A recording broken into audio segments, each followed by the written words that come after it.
नमस्ते। सोचिए एक ऐसी समिट जो सिर्फ एक कॉन्फ्रेंस न हो बल्कि एक ऐसा मोड़ हो जहां से टेक्नोलॉजी की दुनिया की पूरी दिशा ही बदल जाए।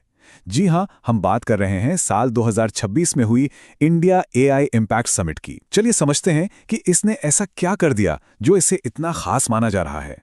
इस समिट की जो सबसे बड़ी और सबसे शक्तिशाली सोच थी वो इस एक लाइन में छिपी है, प्रयोगशाला से खेत और फैक्ट्री तक।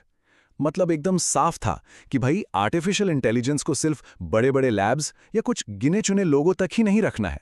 नहीं, इसे जमीन पर उतारना है, असल दुनिया से जोड़ना है, खेत तक पहुंचाना है, फैक्ट्री तक पहुंचाना है, जहां इसका असली असर दिखाई दे। और देखिए, इसी सोच ने इस समिट को एक आम टेक कॉन्फ्रेंस से कहीं कहीं ज्यादा बड़ा बना दिया। इसे एक नए आंदोलन की शुरुआत कहा गया। अब सवाल यह है कि इसे आंदोलन जैसा बड़ा शब्द क्यों दिया गया? आखिर इसमें ऐसा क्या था जो पहले कभी नहीं हुआ? इसे आंदोलन इसलिए कहा गया क्योंकि ये अपनी तरह का एक बिल्कुल अनोखा प्लेटफॉर्म था। सोचिए, एक ही जगह पर पॉलिसी बनाने वाले नेता, दुनिया की बड़ी बड़ी टेक कंपनियां और वो लोग जो जमीनी स्तर पर काम कर रहे हैं, जो नए नए आइडियाज ला रहे हैं, सब एक साथ आए। और इन सब का मकसद सिर्फ एक था, एआई को लोकतांत्रिक बनाना। मतलब ये टेक्नोलॉजी किसी एक या दो देश की जागीर बनकर न रह जाए, बल्कि इसका फायदा हर किसी तक पहुंचे। तो जाहिर है, इतने बड़े लक्ष्य को हासिल करने के लिए सिर्फ बातें करने से तो काम नहीं चलता। तो यहां पर एक ठोस प्लान तैयार किया गया, एक पूरा का पूरा ब्लूप्रिंट बनाया गया।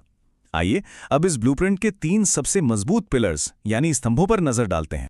तो ये पूरा ब्लूप्रिंट 3 बहुत ही क्रांतिकारी आइडियाज पर टिका था। पहला था एआई फॉर ऑल, सीधी सी बात, टेक्नोलॉजी हर किसी के लिए हो। दूसरा, सॉवरन एआई, मतलब अपनी टेक्नोलॉजी पर अपना कंट्रोल हो। और तीसरा, एक एथिकल फ्रेमवर्क, यानी एक नैतिक ढांचा जो ये पक्का करे कि टेक्नोलॉजी का इस्तेमाल सही दिशा में हो, गलत दिशा में नहीं। अब ये जो एआई फॉर ऑल वाला आइडिया है ना, इसका सबसे दिलचस्प हिस्सा है भाषा की दीवारों को तोड़ना। सोचिए, भाषणी जैसे मॉडल्स का इस्तेमाल करके ये पक्का किया जा रहा है कि कोई भी टेक्नोलॉजी सिर्फ इसलिए किसी से दूर न रह जाए क्योंकि उसे अंग्रेजी नहीं आती। ये है टेक्नोलॉजी को सच में, असल मायनों में हर किसी तक पहुंचाना।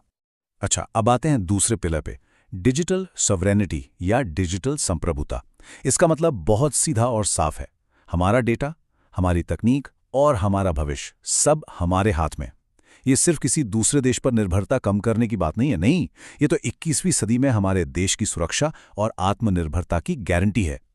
और अब तीसरा और शायद सबसे जरूरी पिलर, एथिक्स यानी नैतिकता। देखिए, समिट में ये बात बिल्कुल साफ कर दी गई कि एआई की बेहिसाब ताकत के साथ एक बहुत बड़ी जिम्मेदारी भी आती है। डीप फेक और एआई से होने वाले भेदभाव जैसी बड़ी चुनौतियों से निपटने के लिए ग्लोबल लेवल पर नियम बनाने की नींव रखी गई, ताकि इनोवेशन तो हो लेकिन इंसानियत पीछे ना छूट जाए।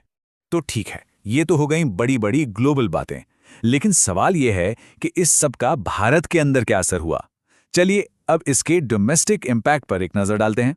$500 बिलियन। जी हां, $500 बिलियन। ये कोई छोटा मोटा आंकड़ा नहीं है।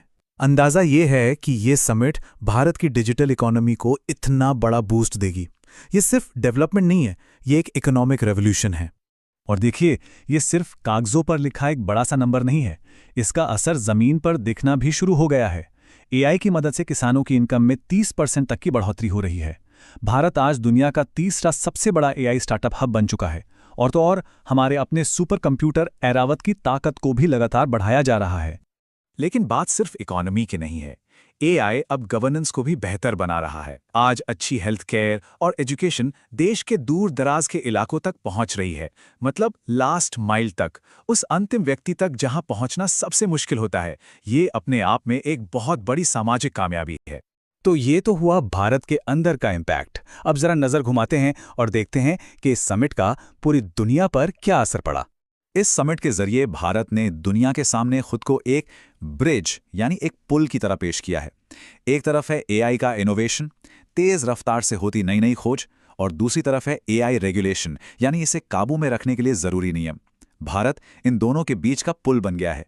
ये एक बहुत बड़ी भूमिका है जो दिखाती है कि कैसे टेक्नोलॉजी और जिम्मेदारी हाथ में हाथ डालकर चल सकते हैं। और एक चीज जो हुई है वो सच में बहुत दिलचस्प है। हम दशकों से ब्रेन ड्रेन की बात सुनते आ रहे थे, है ना, कि हमारा टैलेंट बाहर जा रहा है। अब ये कहानी पलट गई है। अब हो रहा है ब्रेन गेन। दुनिया भर में काम कर रहे भारतीय मूल के टॉप एक्सपर्ट्स अब भारत वापस आ रहे हैं, यहाँ अपनी रिसर्च लैब्स खोल रहे हैं। ये टैलेंट की घर वापसी का इससे बड़ा संकेत और क्या हो सकता है?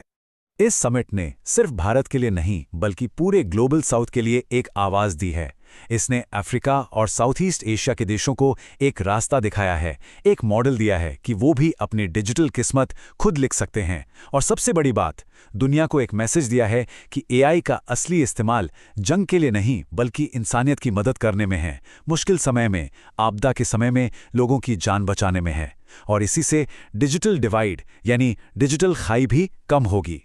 और इस ग्लोबल सहमति का सबसे बड़ा सबूत वो है ये नंबर, 88 से भी ज्यादा देश, जी हां, 88 से ज्यादा देशों ने नए दिल की डिक्लेरेशन पर साइन किया, जो अपने आप में एक बहुत बड़ी डिप्लोमेटिक कामयाबी है।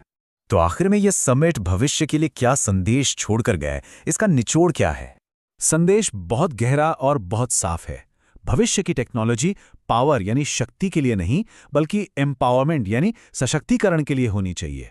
मतलब इसका मकसद दुनिया पर कब्जा करना या ताकत हासिल करना नहीं बल्कि आम इंसान को ताकतवर बनाना, उसे सक्षम बनाना होना चाहिए। और इसीलिए ये समिट भारत के टेकेड यानी इस टेक्नोलॉजी के दशक का एक चमकता हुआ सितारा है। एक ऐसा सितारा जो टेक्नोलॉजी के ठंडे, मशीनी चेहरे को हटाकर उसे एक मानवीय चेहरा लेता है। लेकिन ये हमें एक बहुत बड़े सवाल पे लाके छोड़ देता है कि क्या सच में टेक्नोलॉजी को एक मानवीय चेहरा दिया जा सकता है? क्या ये मुमकिन है? इस सवाल पर सोचना बहुत ज़रूरी है, क्योंकि इसका जवाब ही हमारे आने वाले कल की दिशा तय करेगा।